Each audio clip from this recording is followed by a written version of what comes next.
Welcome to GRE Snacks, snackable episodes about the GRE, GMAT, and graduate school admissions. I'm Tyler, founder of Achievable, and we have an affordable GRE course that includes everything you need to ace your GRE. A full textbook, videos on key topics, tons of GRE questions backed by our memory-enhancing algorithm, a built-in study planner and essay grader, and full-length practice exams.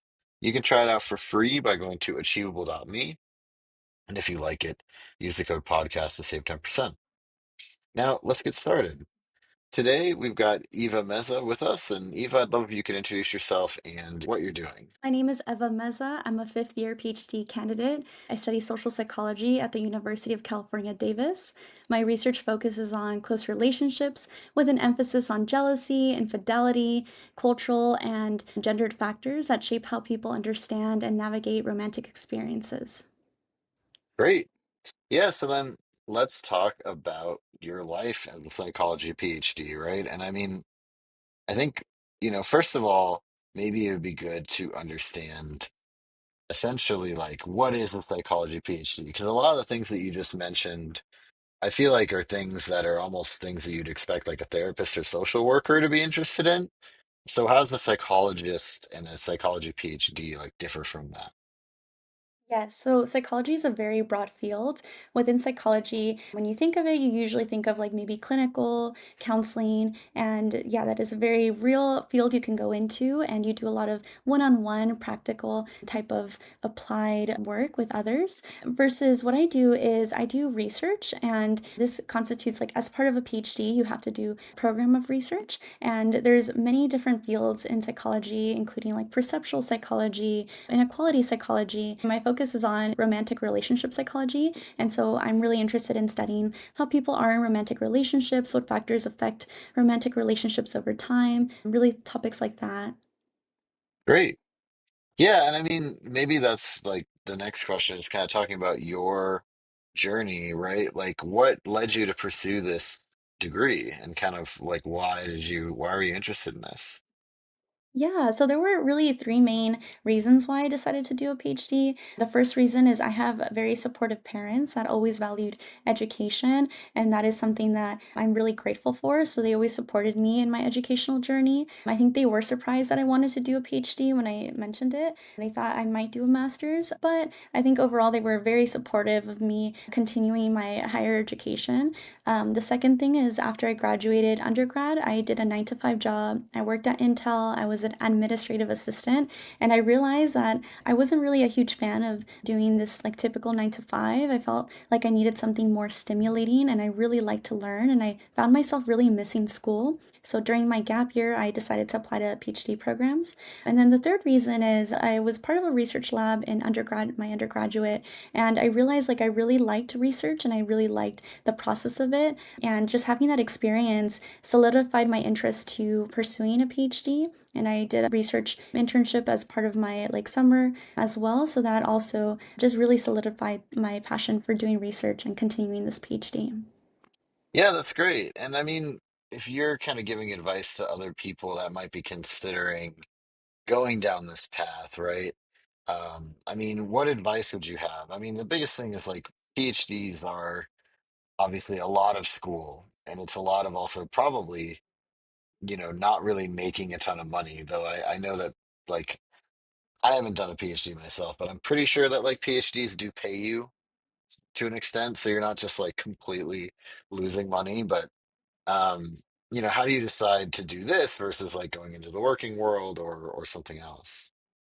Yeah, so yeah, that's a really great question. I would say my advice is make sure the job you want requires a PhD. And so a lot of people that go into a PhD, it's because they want to become a college professor at maybe like an R1 institution like UC Davis or UC Riverside. So a place that really does research, and they also want to teach. So that's really the main reason why people want to do this type of work is because they just want to do research. They want to come up with a research question and research that. So I would say make sure that your goal requires a PhD. Otherwise, you might find yourself wanting to maybe master out and leave the program early if there's something else you really want to do. But yeah, there's definitely some real costs to doing a PhD, and that might mean not having enough money to put in your savings, right? Or not starting a retirement fund and waiting until after your PhD to really do those things. Yeah. No, I think that makes a lot of sense. And I mean, I guess then, like, let's talk about the employment part of it too, because I mentioned that just now, like, that you are going to have a job while you do this, or at least that's like, I think it's the vast majority of PhDs. So, how does that look, right? Like, what does funding typically look like? What, like, how do you balance kind of the job with your school and everything else that you're doing? And yeah, just tell me a bit more about that. Yeah, so there's different types of funding, and this is specifically for psychology, but it can also be for like neuroscience and other fields as well. So one is you could be a GSR, which stands for a graduate student researcher. And so basically you can apply for maybe different grants or awards that will give you money to pursue a certain research project. You can also get a fellowship, and coming into my first year of my PhD, I was given the Distinguished Scholar Fellowship, and that just paid for my whole year. I didn't have to turn in a project or show something for that. It just happened coming into the program, and that was really nice. I didn't have to TA, which means being a teaching assistant. But usually, you do have to be a teaching assistant in exchange for your tuition. So sometimes people don't know that PhDs are fully funded for the most part. This excludes maybe some EDD programs, but for the most part, you have to teach classes like discussion courses or grade papers for undergraduates in exchange for basically your tuition and be able to do the research you want to do. But yeah, those are Mhm. different types of funding. You can also get a part-time job, which is what I have. And in my contract, I can't work more than 10 hours. So there is a cap Mhm. on it. So I work less than 10 hours a week on this part-time job. And I just help graduate students with their resumes and CVs. So your campus will probably have a lot of different options you can do as a graduate student as well. Yeah, and I mean, is it feasible to kind of make ends meet while you're doing this? Yeah, I would say it can be. During the summers are where it's a little bit tricky. My program guarantees funding for part of the summer, but there is Mhm. like maybe a month and a half where I have to really save money. And it also depends on your funding. We recently had our funding increased, so I just save money all year round, and it's definitely okay during the summer. But some people do get like full-time jobs over the summer when they're not working. It's just tricky because it's only like maybe a 6-week window. But yeah. Yeah, well, great. Yeah, and then let's talk just kind of like, I mean, you've mentioned it a little bit, but I want to kind of dig into like the day to day of being a PhD student, right? So how is your workload? Like, how are you kind of juggling all these different things, right? If both you and if you have like also examples of peers too, that's great. Yes. So, yeah, it really depends. And I would say it depends most by year. So, in my first year, I had a lot of classes I had to attend, and it was like a statistics course and maybe a content course. And I had mandatory meetings with my advisor. So, my day really consisted of going to class, studying with friends, maybe having my meetings, my mandatory meetings, and going to sleep. So, I was grinding a lot during that time. Then during my second year, I had to take a written exam. And so my whole summer consisted of just studying for that exam. I had to read 100 articles during the summer and take a 3-day exam on it. So I just read through every single article every day for that summer. And I took the exam. And then after that, you have your qualifying exam. And that's just showing what you've done so far. And the qualifying exam really varies depending on your advisor, depending on your program, your department. But after the qualifying exam, things become a lot more flexible. You still have to put in the same amount of hours, but just in different ways. And so now I'm working on my dissertation, and that just really looks like me writing whenever I have a chance, just doing analysis, getting writing done, maybe having a meeting with my advisor, and then also Mhm. doing a part-time job. Yeah. Yeah, I mean, how do you balance all of that? I guess like, and how do you keep it all straight? Yeah, so Google Calendar is my friend. I do a lot of work on Google Calendar, and I put anything I have scheduled, I always put on my Google Calendar. I even schedule my naps, so it can get a little bit crazy, but I try to take time. I try to work within a 9 to 5 window and really be strict about that. Some days I have deadlines and I am working until maybe 11, maybe 12, maybe 1. I do work on weekends as well. I try to have a work-life balance. I also take breaks. If I go on vacation, I don't look at my email, I don't look at my phone. So just having something to look forward to can be really helpful during those times where you really have to work outside of those 9 to 5 hours. Hmm. Yeah, well, and I mean, I've never scheduled naps, but certainly I've had to. get a lot of work done. So I understand a little bit. Um, but I just think that, yeah, I think the hardest part would probably be just all the different commitments you've got, right? So that makes a lot of sense. Yeah. I want to talk now, just shifting to kind of how you get support with those challenges. I mean, I think that there's just a lot of different potential types of support. It could be, people that are just like peers, it could be mentors, it could be faculty. What are the things that you've experienced with your program, and kind of what are the pieces of the graduate school experience that you can get support with? Yeah, so I would say this also really depends on the year of your PhD and your first year. You're taking required courses, so it's really easy to make friends, create study groups, and I'm trying to hold on to those study groups and those friends really helps. And now having peers that are in the same year as me that are going through the same things and the same experiencing the same challenges is incredibly helpful. But also I would say my main support group were older grad students that already went through that and they became like they were my mentors and they became my really good friends and just knowing what to expect and having transparency about the process was incredibly helpful and I appreciate my older grad student friends. But as well as your advisor is not only supposed to be an advisor but also a mentor. If you're lucky, they're a really good mentor and they help you keep on track with your deadlines and timelines and things like that. Besides that, we have like our graduate coordinator, and every program should have a graduate coordinator, and they help you in case you have any issues, in case you maybe want to switch advisors, in case you have problems with people in your lab. Like your graduate coordinator really does a lot to make sure you're on the right track and they reach out to you and in on you. So I would say take advantage of the support system the school gives you and my school has like mental health resources as well if you need a counselor to talk to. It's like free resources. So I always encourage students to take advantage of those things and just finding other faculty that maybe do similar work as you, that maybe you could collaborate on a project with them. They also sometimes become really great mentors. Great. Yeah, and then I mean, I guess wanted to throw in kind of a question here about just kind of the whole, looking at the whole, you said you're in year five, right? You're Yes. starting in year one and you're going kind of like through the 5 years, and kind of all the while you've got all these things going on. 5 years is a long time to do anything really, but you've got like this, for lack of a better word, like mega project as it's going on. You've got to do your dissertation. Walk us through that part of it, right? Like essentially, what in year one, year two, you're doing this, like year three, year four, year five, you're doing these things, and just kind of how you keep the sight, that long-term 5 year long thing that you got to do while all, or, does it not come up until later?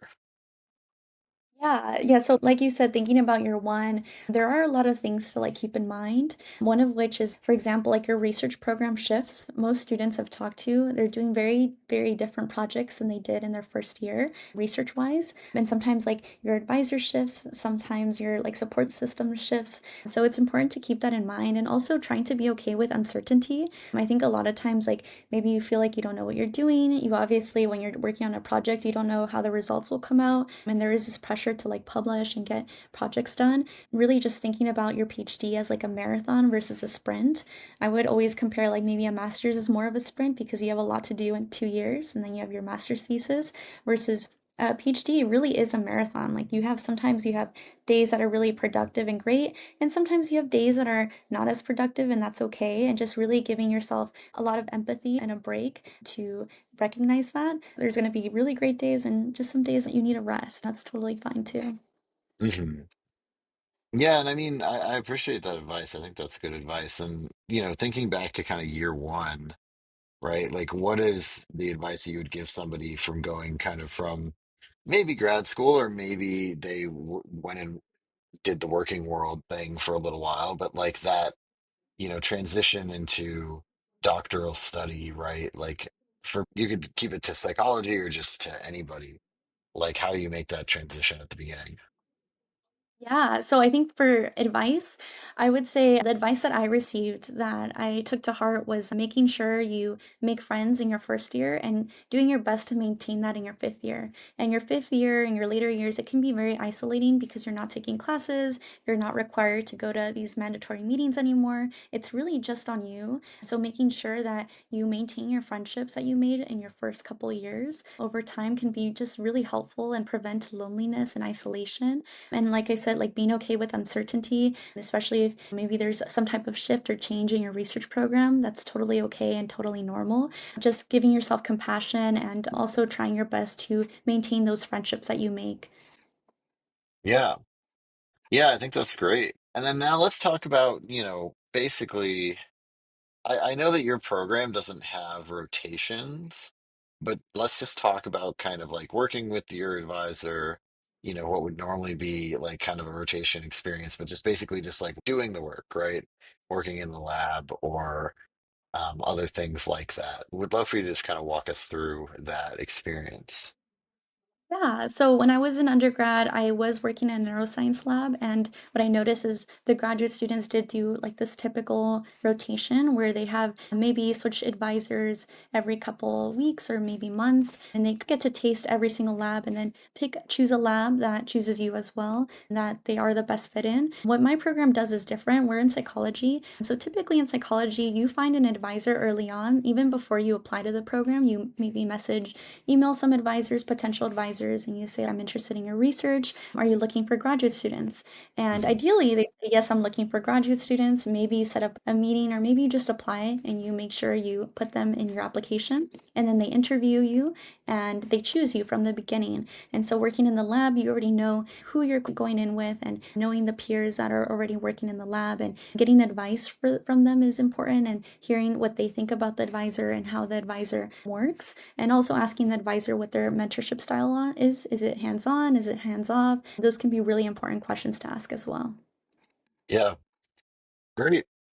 Yeah, I think that's really good advice. And I mean, essentially, I wanted to ask then about like what the outcome of this work that you did was. Like, did it help kind of shape what you were doing? Like, I wonder how many people go into their PhD program with a very firm idea of what they want to study versus they kind of let like their research work shape their path a little bit.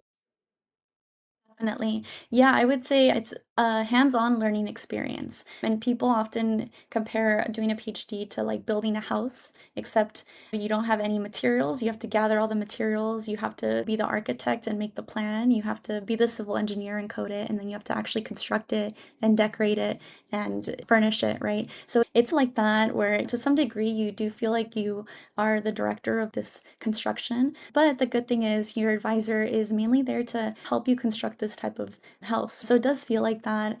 And yeah, oftentimes it can be very challenging. I think it's also very rewarding. And so when you mentioned like maybe a misconception that PhD students have, it could be that you feel like it's very overwhelming, but you do get the support and the help you need along the way to make that happen. Mhm. Great. Yeah, and then I want to just kind of conclude here by asking if there's anything that specific to psychology PhD programs that you feel like maybe are misconceptions or things that people should consider before they want to go down this path, right? Like, what are just some, now that you've done it, like, what are some things that you've learned that were different than what you expected? Yes. So when I started the PhD, a lot of people told me that, maybe even previous grad students told me they felt like dropping out midway, and that everybody goes through that. Everybody feels like they want to drop out midway or at some point in the PhD. I would say for me personally, that's a misconception. At no point did I ever feel like I can't do this or like I want to drop out. I think as long as you have a positive rapport with your advisor, really makes or breaks your experience as a PhD student in some cases. But as long as you have overall positive rapport with your advisor and you're making progress along the way, I think that there really isn't any real reason to feel like that unless you have some type of family emergency or other like extenuating circumstance. But yeah, I think you can do it if that's something that is a goal of yours and you feel like you have the proper support and motivation to do it. It's definitely something you can do. It's not scary. Yeah, fantastic. And then anything that we didn't cover today that you wanted to throw in there before we wrap up? I think it's important for students to really feel prepared about doing a PhD and finding the proper resources and support. So, yeah, that's something that I'm really passionate about as well. So, they can always contact me if they have any questions or want that support. Great. Yeah, what's the best way to get in touch with you? So, I have my Instagram that I to give out to people that do need that support. It's at the Latinx Success Network. And sometimes I post resources, workshops on applying to grad school and things like that. Great. All right. Well, thank you so much. This has been Thank GRE you. Snacks, hosted by Tyler from Achievable with Eva Meza and the Latin X Success Network on Instagram. And Achievable has a great online GRE course that you can try for free at achievable.me.